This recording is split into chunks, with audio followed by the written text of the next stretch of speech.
Welcome back to Automotive Insight, a place where we know what to do and why to do it. We just have a hard time explaining how to do it. Today we're working on a 2007 Tacoma. We are going to replace the inner CV axle boots on both sides. We're using a silicone stretch kit. It comes with the cone. It's going to be our first time doing it, so let's get into it. All right, the contents of our kit. It's got 2 silicone boots. This is going to be the cone to help stretch it over. They also make a tool that helps expand it, but the kit comes with everything.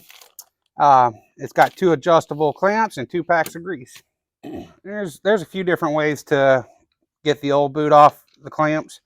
So sometimes the flathead screwdriver works. You can go ahead and expand the clamp back out.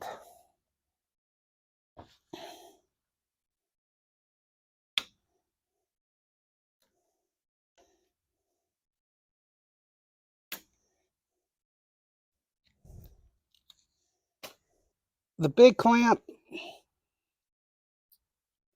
usually squeeze these 2 together, helps release the end. There it goes.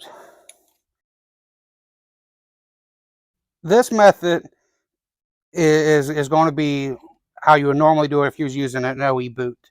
The OE boots don't stretch like the ones we're going to show you, but we're going to show you 2 different methods.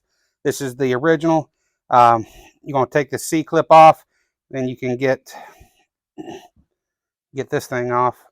Bear in mind, this is inner only. Yeah, and this is inner only.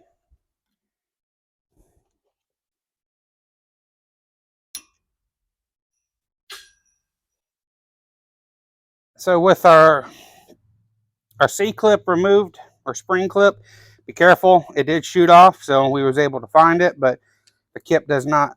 An OE kit would come with a new one. The one we're replacing with does not. So next we're going to knock off the inner joint. We'll use a little punch and a hammer. Be careful not to hit your bearings.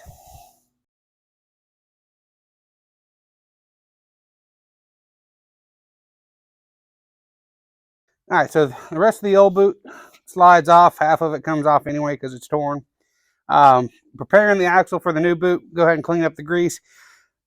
I like to put just a layer of electrical tape on the spines. It just helps prevent potential chance of cutting the boot, and it sort of helps to ease the transition onto the shaft. Now these are silicone boots. They're a little more forgiving than OE stuff. All right, we got our new boot. We got our clamp. We're going to put our clamp on first.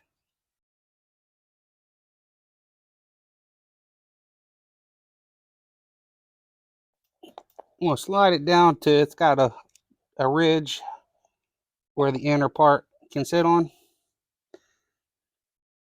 We'll get our clamp in place.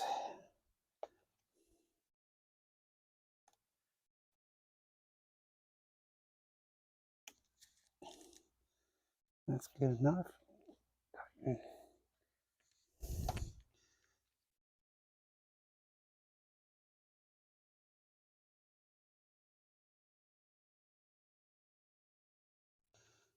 FYI, that is not the actual tool for that, but it worked really well. So we'll get our tape off, and then we're going to put the inner joint back on and put some grease in there.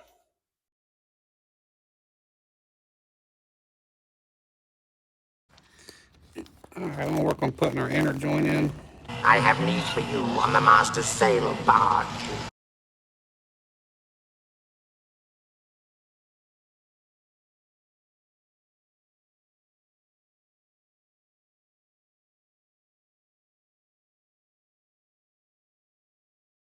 All right, going to take our grease, and I like to just squirt it down in the boot.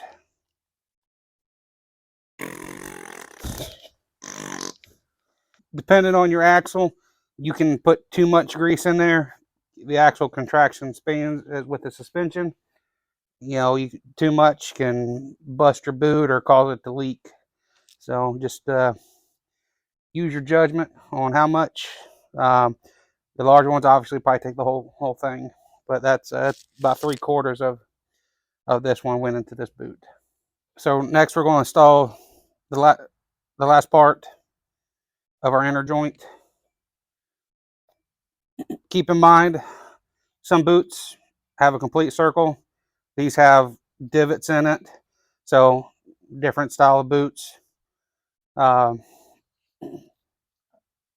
there's different style of boots, in other words.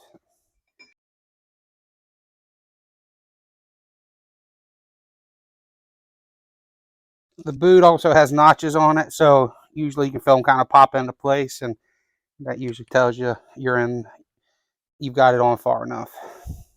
All right, last part, I'm gonna put the clamp on. I have had cases before where my clamp I thought it was lined up, and I squeezed it, and it twisted and pulled itself off the boot. And these are one-time use, so make sure it's in the right area.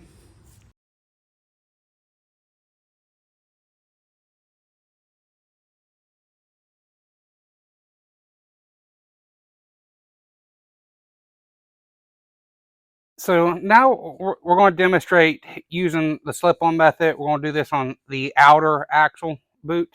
Um, so you could probably do this in the car, um, save you the trouble of taking the axle completely out.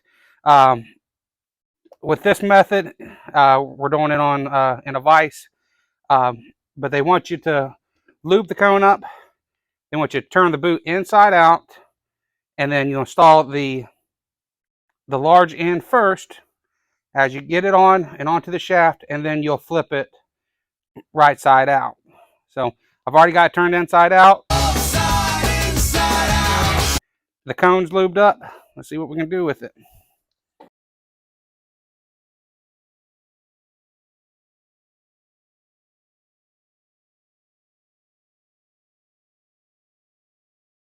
Well, it's on there. I'm quite impressed. That's a lot. And winded. Yes. Getting it over the cone, it obviously everything's greasy. So I put a cloth around it and was able to get on there. So at this point, it's just continue, put your grease in, and um, put your clamps on and button it up.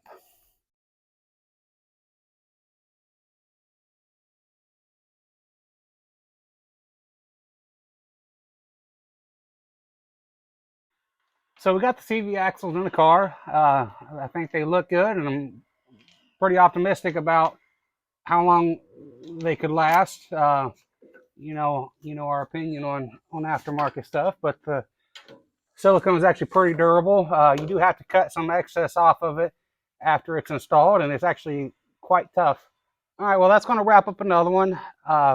This job is not too bad. You can halfway pull the axle out, and if you're lucky enough, it's an outer boot. You probably could do this in the vehicle. In certain situations, you could probably even leave the axle on the hub if you're able to remove it from the front housing itself.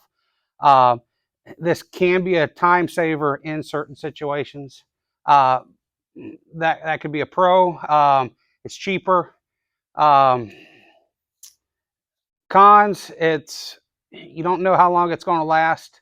It does require a little bit more time than if you just replace the axle, but with aftermarket axles, you really get a good chance of a cheap boot, and as I've seen before, they tend to leak fairly quickly.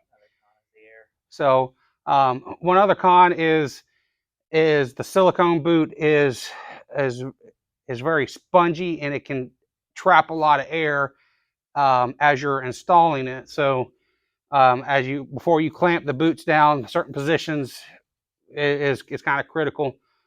We did have to a couple times to readjust things, let some air out, and even let some air in one of them because the boot was sucked in and then also was ballooning out, folding over on itself. So, well, that's gonna wrap it up. But if you like what you saw today, like, share, subscribe.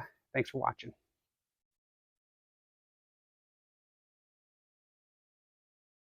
All them teenage years to practice.